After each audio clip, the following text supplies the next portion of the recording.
somebody made a TED talk and he said, how come people like war? How come people like going to war? What's the worst thing that can happen? How can people like it? What is so attractive about it? And he said, what's attractive about war is being in an environment when the other person is not your brother, is not your cousin, is not your neighbor, is not your friend, it's your partner in your unit. And he's ready to die for you, and you're ready to die for him. And you don't find that anywhere else.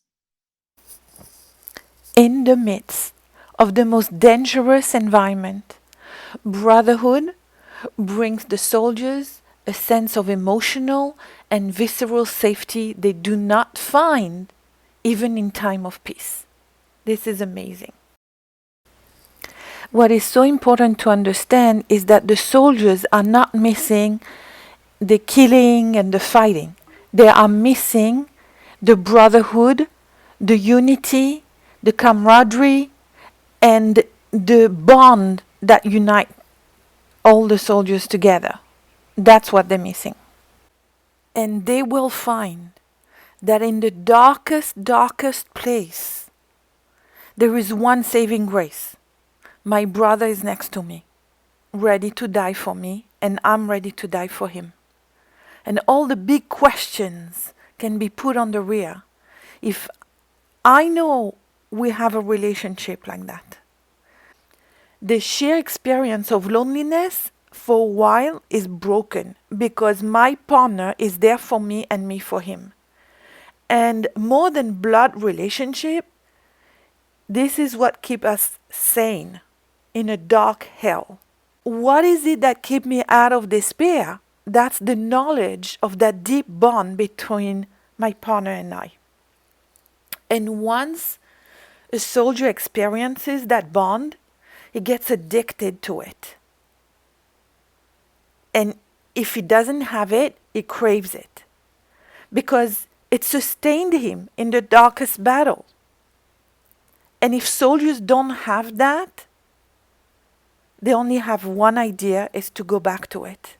That is why soldiers that come back to civilian life want to go back to the combat zone.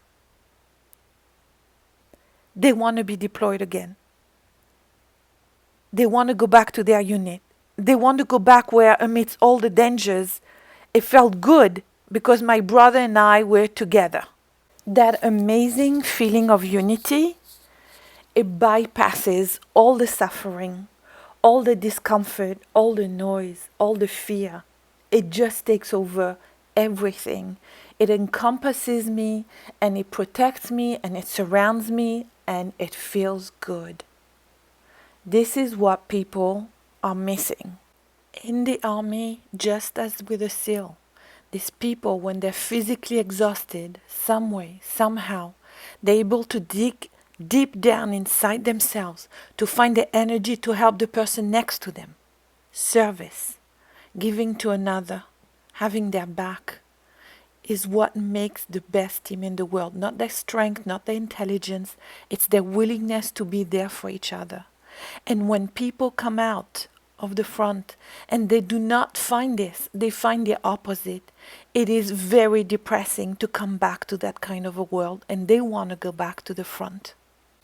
The worst part of a soldier coming back to civilian life is to see how people are lacking what they've gotten on the front.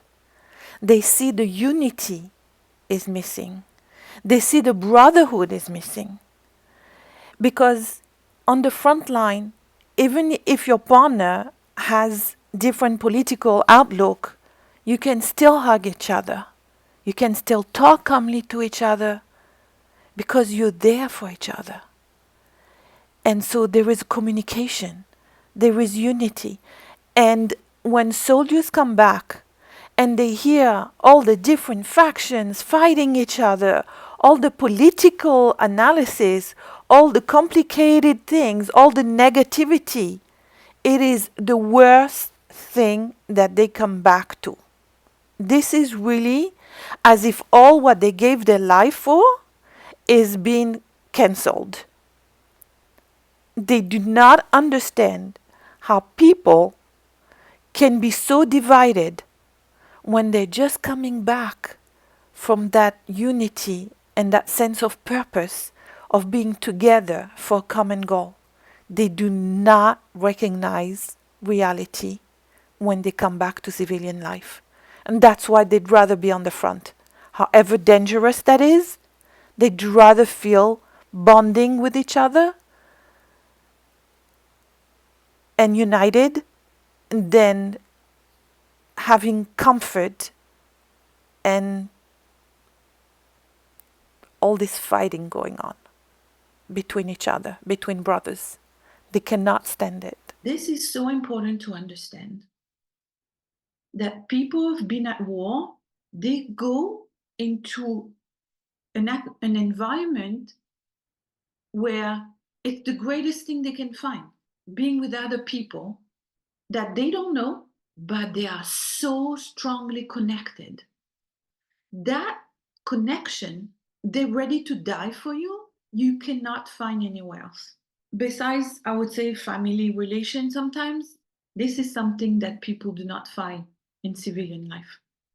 People that are in the army, there's a lot of meaning. First of all, they're saving life. They're saving their country. I once went visited a family who was sitting Shiva. His wife didn't want to go back. She said to him, listen, you've put in your time already. You don't need to go more than that. And he said to her, this is my purpose. This is my calling. His parents understood. His wife could not figure it out. Maybe because sometimes wives, they would give their lives for their husband, and they do. Giving birth is not an easy thing. But men don't understand that their wives is willing to do the ultimate sacrifice for them. When they go into the army,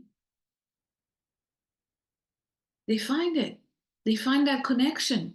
Once they get out of the combat zone and they come back and they're on their own, how do they transpose this feeling of unity, of brotherhood? Soldiers need to get together because they need each other's help. You got to take good care of yourself. That's number one. But part of taking care of yourself is taking care of other soldiers. You take care of yourself, but you also listen. You also talk. You shake hands. You look at the other soldier in the eye. You hug him because you understand him. Only you can understand. People didn't go through it, are not going to understand. And so they need the support of people who went through it and understand them. Tell people what's going on. Share with other soldiers. We know we need to uproot evil. People who are peace-loving have no idea of the level of evil that is in front of them. They cannot imagine it. Communicate, and each one who is suffering right now and is having problem readapting, each one needs to reach out to someone else. They're also suffering. The other soldiers are also suffering. Even though they're not showing it, some of them don't have support. Some of them have situation is difficult. Before that, they come back to it. So they had all this love and brotherhood, and now they come back to situation, either at home or by themselves in the apartment, or with a bad boss or with something. And it's like, what? We risk our lives. Now we come back to this. The best way to keep up with that amazing feeling of brotherhood is to be in contact with your brothers and not wait for them to initiate the call. You initiate the call. You call them. You go to visit them. You do it because people that are willing to die for each other should also be able to sacrifice some of their times or pleasures to live with each other. You left service for a while, looks like it. Now you come back into a different branch. You're coming into a branch, I call it the parachute branch.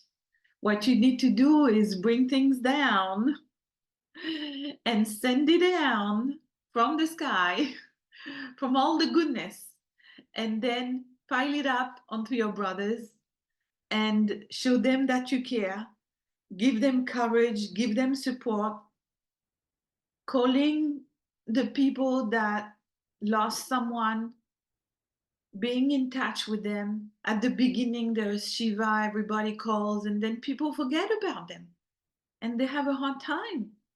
That's when you call. That's when you say, hello, how are you doing?